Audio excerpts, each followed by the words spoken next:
এই দেশের সরকারে যারা ছিল, দায়িত্বে যারা ছিল, শত শত নয় হাজার হাজার কোটি টাকা দেশ থেকে পাচার করেছে তারা। রাজনীতি যদি করতেই চান, জনগণের পাচার করা টাকা দেশে ফেরত এনে রাজনীতি করুন। আমরা খোদাভীরু আল্লাহওয়ালা একজন শাসক আমরা দেশে দেখতে চাই। জোরে বলে ইনশাআল্লাহ। যাকে দেখলে নবীর কথা মনে হবে, যিনি ইসলামকে লালন করবেন, ধারণ করবেন, এমন ব্যক্তি কি আমরা দেখতে চাই আগামীতে। জোরে বলে ইনশাআল্লাহ। তাহলে রহমত কে দেবেন? আর যদি মদের আইন আবার পাশ হয়, রহমত থাকবে? রহমত থাকবে? থাকবে না। তাকওয়া কাকে বলে? ওমরে ফারুকের নাম যখন চলে এলো, বলে ফেলি অর্ধ দুনিয়ার শাসন করত ওমর। সিম্পল জীবন যাপন করতেন। তিনি একদিন করলেন কি, রাষ্ট্র থেকে এক বোতল মধু পেলেন, মধু নিয়ে বাড়িতে আসলেন। বাড়িতে আসার পরে সেই মধুটাকে স্ত্রীকে ডাক দিয়ে বললেন, মধুর বোতল তোমাকে দিলাম, 5টা ভাগ করবে। 5টা ভাগের 1টা ভাগ আমরা পাবো, বাকি 4টা ভাগ প্রতিবেশীর কাছে দিয়ে দিবা সমানভাবে, যেন ভাগ করতে যেন অসমান না হয়। স্ত্রী হাতে মধুর বোতল বুঝিয়ে দেওয়ার পরপরই কি যেন মনে হলো আমার, বললেন আমার স্ত্রী মনক্ষুণ্ণ হবে না, মধুর বোতলটা আমাকে দাও, আমি তোমাকে ভাগ করতে দেব না। মধুর বোতল আবার নিলেন। বলুন, তেমন আচরণ যদি কোনো স্বামী তার স্ত্রীর সঙ্গে করে, স্ত্রী কি খুশি হবে নাকি? খুশি হবে? আপনার বউ কি করবে? হ্যাঁ, খুশি হবে? কি করবে? 29 বছরের সংসার, আজ পর্যন্ত তুমি আমাকে বিশ্বাস করলা না। শুরু হয়ে যাবে ওয়াজ, শুরু হয়ে যাবে কি ওয়াজ শুরু হয়। মেয়েদের ওয়াজ কম হয় না লম্বা হয়? বলেন, কম হয় না লম্বা হয়? লম্বা হয়। মেয়েরা ওয়াজ শুরু করলে থামে না। আল্লাহ পাক তাদেরকে কথা বলাটা বেশি করে দিয়েছেন, বেশি কথা বলে তারা। এটা তাদের দোষ না, কারণ বাচ্চার সঙ্গে কথা বলতে হয় কম না বেশি? এক কথা একবার না বারবার? বাবা থাম, বাবা থাম, বাবা থাম, বারবার বলতে হয়। এই জন্য আল্লাহ পাক তাদেরকে কথা বাড়ায় দিয়েছেন। আর পুরুষ মানুষ কথা কম বলে, বাচ্চা কোলে নিয়ে যদি বাসি কান্নাকাটি করে, থাম বাবা থাম, ঠিক আছে না? পুরুষ মানুষের ওইরকম ধৈর্য নাই, অত বেশি কথা বলার সময়ও নাই। ওমরে ফারুকের বউ তো আর সাধারণ বউ না যে রেগে যাবেন। একটু মনটা খারাপ হলো যে আমাকে সন্দেহ করলো কিনা। কিচ্ছু মনে করলেন না তিনি। ওমরে ফারুক রাদিয়াল্লাহু তাআলা আনহু বোতলটা নিয়ে করলেন কি, প্রতিবেশীর ঘরে চলে গেলেন। প্রতিবেশীকে ডাক দিয়ে বলছেন, প্রতিবেশী শোনো, এই যে মধুর বোতলটা তোমাকে দিলাম, এই মধুর বোতলে যে মধু আছে সমান 5টা ভাগ করবে। 5টা ভাগের 1টা ভাগ আমাকে দিয়ে বাকি 4টা ভাগ আমার 4 জন প্রতিবেশী তুমি সহ নিয়ে নিবা। ঠিক আছে। ভাগাভাগি করার পরে তার অংশের মধুখানা নিয়ে এসে স্ত্রীর সামনে দাঁড়িয়ে বলেন, স্ত্রী আল্লাহর কসম করে বলি, আমি মনক্ষুণ্ণ নই, আমি কখনো মন খারাপ করিনি, আমি তোমাকে অবিশ্বাস করিনি, আমি তোমাকে সন্দেহ করিনি। আমি রাষ্ট্র চালাই, তুমি আমার পরিবার চালাও, আমার সন্তানদের খাবার দাবার জোগাড় করো। তুমি যদি আমার পরিবারে হরতাল দিয়ে দিতে, আমি রাষ্ট্র চালাতে পারতাম না। আমি তোমার কাছে চিরঋণী, চিরকৃতজ্ঞ। তবে একটা কথা বলি, আমার স্ত্রী, আল্লাহর কসম করে বলি, আমি তোমাকে সন্দেহ করে আমি তোমার কাছ থেকে মধুর বোতলটা নেই নাই। তবে আমি তোমার থেকে নেওয়ার উদ্দেশ্য হলো, তোমাকে আমি কেন মধু ভাগ করতে দিলাম না, এর কারণ হলো মধু হলো তরল জিনিস, লিকুইড। এটা, এই তরলটা যদি ভাগ করতেও যাও তুমি, কিছু অংশ মধু তোমার হাতে লেগে যাবে। এটা 1 ফোঁটাও হতে পারে, 2 ফোঁটাও হতে পারে। এই যে 1 ফোঁটা 2 ফোঁটা মধু আমাদের অংশে বেশি চলে আসবে, এটা চাই নাই মনে করে মধুভাগের দায়িত্ব আমরা না নিয়ে প্রতিবেশীর কাঁধে আমরা চাপায়া দিয়েছি। যেরকম সুবহানাল্লাহ। এটার নাম তাকওয়া। এটার নাম কি বলেন? এটার নাম কি? তাকওয়া। এই পর্যন্ত যত বৈদেশিক সাহায্য আমার দেশে এসেছে, জনগণ পাইছে না নেতার পকেটে গেছে? জনগণ পাইছে না নেতার পকেটে গেছে? সর্বশেষ এই দেশের সরকারে যারা ছিল, দায়িত্বে যারা ছিল, শত শত নয় হাজার হাজার কোটি টাকা দেশ থেকে পাচার করেছে তারা।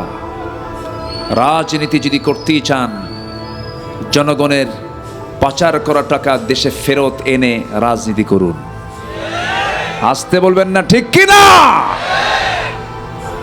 প্রতিটি দুর্নীতির বিচার বাংলার জমিনে হওয়ার দরকার আছে না নাই?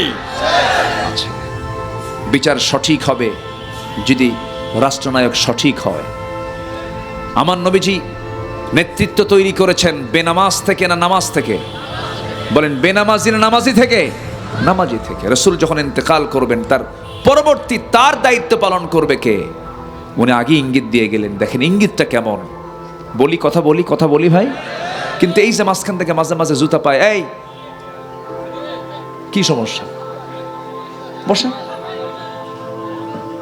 বসে, তাও তো যাই দেখি, সমস্যা কি?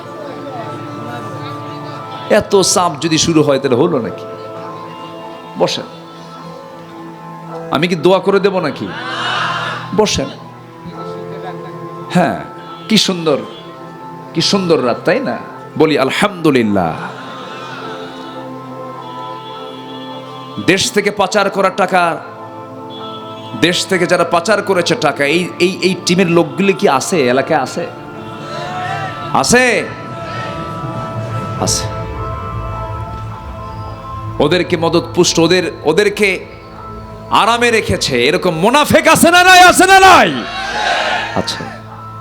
মুনাফিক পুষবেন না, বুঝবেন আবার ঠেলা। মুনাফিকদেরকে জায়গা দিয়েন না, ওরা সুযোগ পেলে ঘুরে আবার দাঁড়ানোর চেষ্টা করবে। শত্রুকে কখনো সুযোগ দিতে নেই। শত্রুই। ইয়া আইয়ুহান নাবিয়্যু জাহিদিল কুফার ওয়াল মুনাফিকিন ওগলুদ আলাইহিম। মুনাফিকদের ব্যাপারে হে রাসূল সবচেয়ে বেশি শক্ত হবেন। মুনাফিক নাই? আমার দেশে মুনাফিক আছে না নাই? আছে। আমার নবীজি নামাজ থেকে নেতৃত্ব তৈরি করেছেন। রাসূল ইন্তেকাল করবেন, ইন্তেকালের সময় হয়ে গেছে, রাসূল মারা যাবেন। এই পৃথিবীতে যত নবী এসেছেন, সকল নবীদের মাঝে অল্প হায়াত নিয়ে এসেছিলেন যিনি, তিনি হচ্ছেন মুহাম্মদ সাল্লাল্লাহু। আবার সবচেয়ে সফল হয়েছেন যিনি, তিনি কে? মুহাম্মদ সাল্লাল্লাহু। নূহ আলাইহিস সালাতু ওয়াস সালাম, ইন্নী দাআউতু কওমি লাইলা ওয়া নাহারা। নূহ আলাইহিস সালাম 24 ঘন্টা দাওয়াত দিয়েছেন মানুষকে, দিনে রাতে। 900 বছর শুধু দাওয়াতই দিয়েছেন। ইসলাম কবুল করছে 80+। আদম আলাইহিস সালাতু ওয়াস সালাম পৃথিবীতে বেঁচে ছিলেন 1000 বছর। আমার বাপের হায়াত কত হাজার বছর ছিল বলেন? আরো জোরে কোন? 1000। আর আমার নবীর হায়াত ছিল কত বছর? মাত্র 63 বছর 9 ঘন্টা। 63 বছর 9 ঘন্টা। কিন্তু আমার নবী যে সবার চাইতে কম সফল না বেশি সফল? বেশি সফল। এবং আমার নবী, সব নবী ছিলেন আঞ্চলিক নবী, গোত্রভিত্তিক নবী। আদ, সামুদ, মাদিয়ান, ওয়াইলা মাদিয়ান আখাহুম শুআইবা।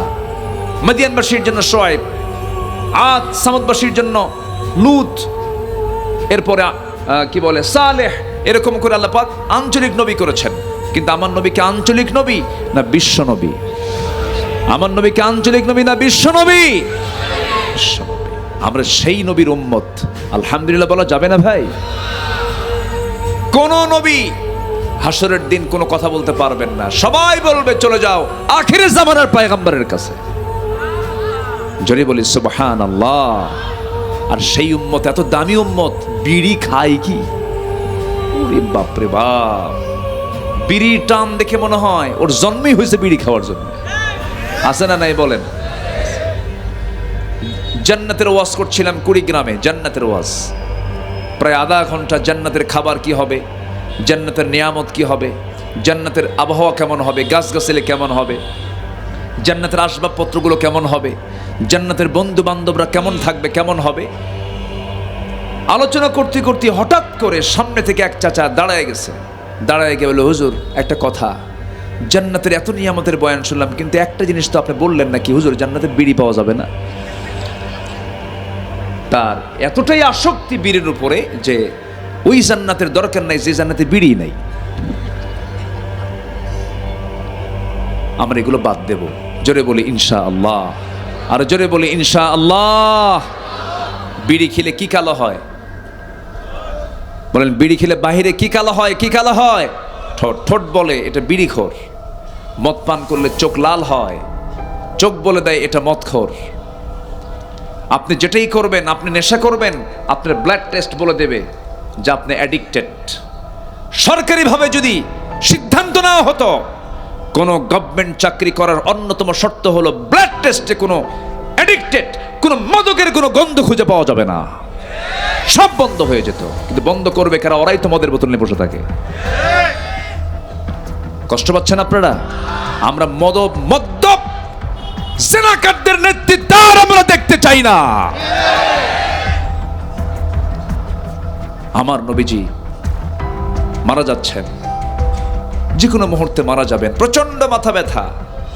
রাসূলকে বিষ প্রয়োগ করা হয়েছিল খাবারের ভিতরে। ইহুদিরা সেই বিষ প্রয়োগের যন্ত্রণাও, তার প্রতিক্রিয়া শুরু হয়েছে মৃত্যুর একটু পূর্বে। 63 বছর ফুলফিল হয়ে যাচ্ছে। আমার নবীজির প্রত্যেকটা সেকেন্ডকে রাসূল কাজে লাগিয়েছেন। যদি কোন সুবহানাল্লাহ, 23 বছরে তিনি সফল হয়েছেন, কোন সেকেন্ডকে তিনি নষ্ট করেন নাই। দিনের বেলা ঘোড়ার পিঠে, রাত্রে বেলা যায় নামাজ, এত কষ্ট করেছেন। আহারে, যে নবীর সম্মান এত ছিল, রাসূল যখন রাস্তা দিয়ে হাঁটতেন দিনের বেলা সূর্যের নিচে দিয়ে হাঁটতেন, আমার আল্লাহ আমার নবীর সম্মানে গরম থেকে বাঁচার জন্য সর্বক্ষণ আমার নবীর মাথার উপরে এক খণ্ড মেঘ সূর্যের নিচে রেখে দিতেন। এত দামি নবী। মা মেনা বলেন, আমার শিশু মুহাম্মদ যখন আমার গর্ভে চলে আসে, আমাকে এক্সট্রা করে কোনো পারফিউম লাগানো লাগতো না, আমার শরীর থেকে সুগন্ধি বের হতো।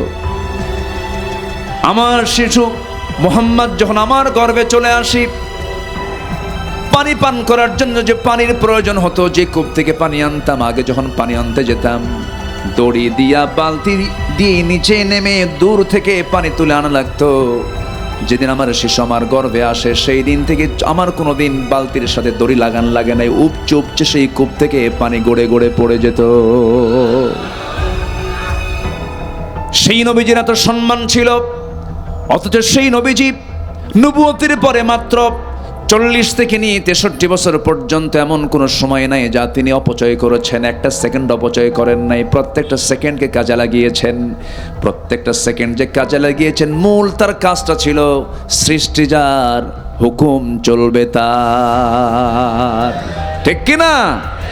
সৃষ্টি যার, আইন চলবে তার।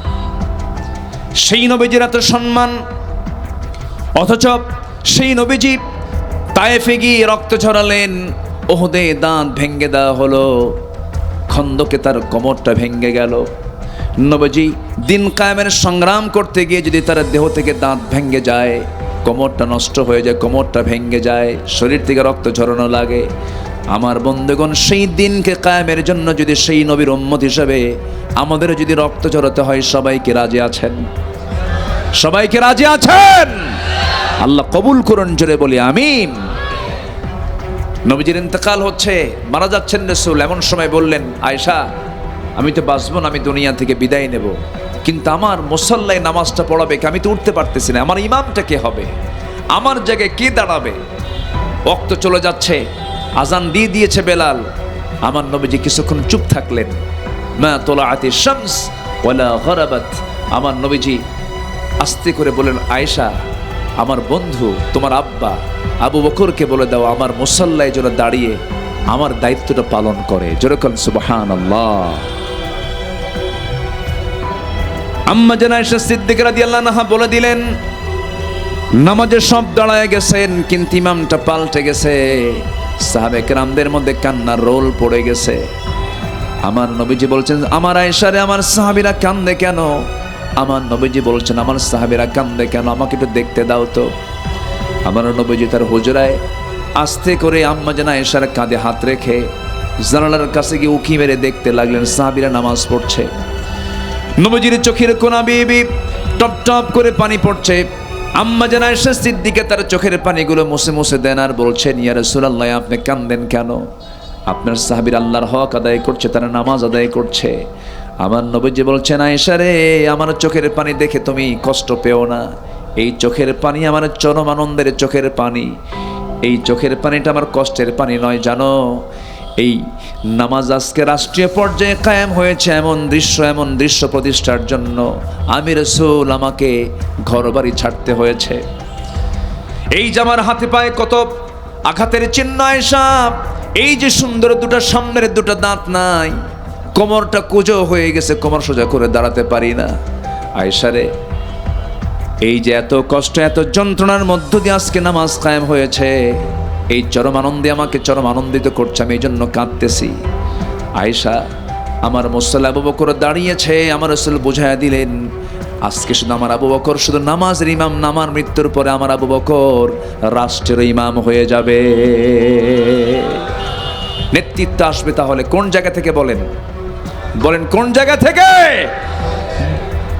যে দলের ভিতরে নামাজের এজেন্ডা নাই, যে দলের নেতা কর্মীদের ভিতরে নামাজের কর্মসূচি নাই, সেই দল করা হারাম। জাহান্নামের দল। ওটা কিসের দল বলেন? কিসের দল বলেন? কিসের দল? জাহান্নামের দল। নামাজ, সবাই নামাজ পড়তে রাজি আছেন? 5 ওয়াক্ত নামাজ পড়তে রাজি আছেন? কারা কারা একটু হাত তুলে দেখেন দেখি। 5 ওয়াক্ত নামাজ, জোরে বলি ইয়া আল্লাহ, আর জোরে বলি ইয়া আল্লাহ। আমাদেরকে 5 ওয়াক্ত সালাত আদায় করার তৌফিক তুমি আল্লাহ দিয়ে দাও। জোরে বলি আমিন, আরো জোরে আমিন, আরো জোরে আমিন। হাত নামান। মা বোন কি আছে মাহফিলে? মা বোনরা আসছে? ও কালকে মহিলা সমাবেশ আছে, এরপরে তো রাতে আসে, কিন্তু আপনাদের এখানে আপনারা সিস্টেমটা রাখেন নাই। এমনি তো আমি আমান ট্রাস্টে আসি, সেখানে রাতেও থাকে, পরের দিন সকালেও থাকে। মাদের দিন বোঝার দরকার আরো কম না আরো বেশি? বেশি। সম্মানিত ভাইয়েরা, 1 নাম্বার চলে গেল। আল্লাহর রহমত লাভের উপায় হলো 15টা, চলতেছে কয় নাম্বার? আরো কথা ছিল, পারলাম না। 1 রাত তো আরো যে 14টা আছে, একটাই বলবো, আর 14টা শুনবেন না। দেখছেন কি করে? মাশাআল্লাহ, আপনারা এত সুন্দর ইসলাম ভক্ত, বলি আলহামদুলিল্লাহ। কিন্তু আমি লক্ষ্য করলাম এই মাহফিলে এত দোকান, কিসের দোকান এগুলো বলেন তো? বুঝলাম না। আমার মনে হয় এখানে যত জোন আছে ওর সাথে দোকানে বেশি আছে। এত দোকান, ভালো তো, কিন্তু একটু আমার দৃষ্টিকটু হয়েছে, সেটা হলো একটু পর্দার খেলাফ হচ্ছে। বোরকা ছাড়া কিছু মহিলাদের পদচারণ আমি লক্ষ্য করেছি। এটা মাহফিলকে, একটা মাহফিলের যে শান মান, এটাকে আঘাত করেছে। আগামী মাহফিলগুলোতে মাহফিল কর্তৃপক্ষের দৃষ্টি আকর্ষণ করে বলতে চাই, পর্দার বিষয়টা সবার আগে প্রাধান্য দিবেন। জোরে বলি ইনশাআল্লাহ। নচেত জবাব দিতে হবে আল্লাহর কাছে। এটা খুব খেয়াল রাখবেন। আমি একটু লক্ষ্য করেছি বিষয়টা, এটা একটু খেয়াল রাখবেন। কারণ মাহফিলের অনুষ্ঠান করতে গিয়ে যদি পর্দার মতো একটা গুরুত্বপূর্ণ ফরজ যদি খেলাফ হয়, তাহলে এটার জন্য জবাব দিতে হবে না? জবাব দিতে হবে। একটু খেয়াল করবেন আপনারা। আমি এটা মোহাব্বত নিয়ে বললাম, কিন্তু আমার ভাই মনে করে বললাম, আমার কাছের মনে করে বললাম, আমার মন খারাপ করা যাবে না। সম্মানিত ভাইয়েরা, নাম্বার 2 হচ্ছে আল্লাহর রহমত যদি পেতে চাই, রাগ দরকার না ধৈর্য দরকার? বলেন, রাগ দরকার না ধৈর্য দরকার? রাগ যোগ্যতা না ধৈর্য যোগ্যতা? রাগ কি কোনো যোগ্যতা? রাগ কোনো যোগ্যতা না। রাখবেন তো হেরে যাবেন। যত খেপবেন শরীরও শেষ। যদি একবার একটা হার্টের কি বলে, একটা যদি ব্লক ধরা পড়ে, রাগ করবেন আরেকটা ব্লক ধরা পড়বে, আপনি আরো অসুস্থ হয়ে পড়বেন। রেগে যাবেন তো আপনার দেহ শেষ, আপনার সম্মানও শেষ।